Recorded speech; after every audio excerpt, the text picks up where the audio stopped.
后来乡亲啊，这个母亲节就要到了，即摆有袂少的妈妈为了要分配到厝内底的经济，拢会出去食头路，做一个职业妇女。这个垃圾是上头烧，也爱顾家庭、顾囡仔，也爱顾工课。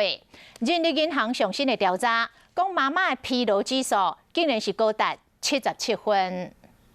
留职停薪照顾他们。如果把3个小孩都送去念私幼的话，应该更花钱吧？对，全职工作。会觉得这样子两边 cover 不过来。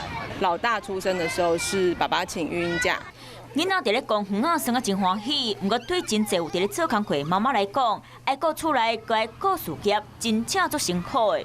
有的小朋友虽然是个甜蜜的负担，但对于妈妈来说，不只是要照顾家庭、替老公分担家计，有时候还得要承受工作上的绩效要求，总体的压力指数是高达77分。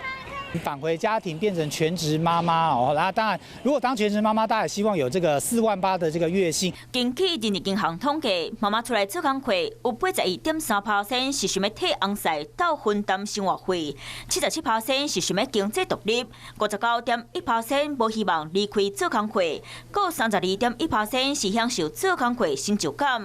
不过这生活压力伤过大，有真侪妈妈拢希望人生会当重来。似乎也看到有超过30%左右的职场妈妈是觉得说，如果重来的话，是不想再生小孩啦。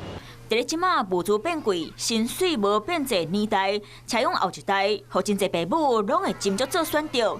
专家嘛是呼吁，不管是伫咧顾囡仔，或者是家庭经济上，厝内的人嘛是拢爱加斗3工。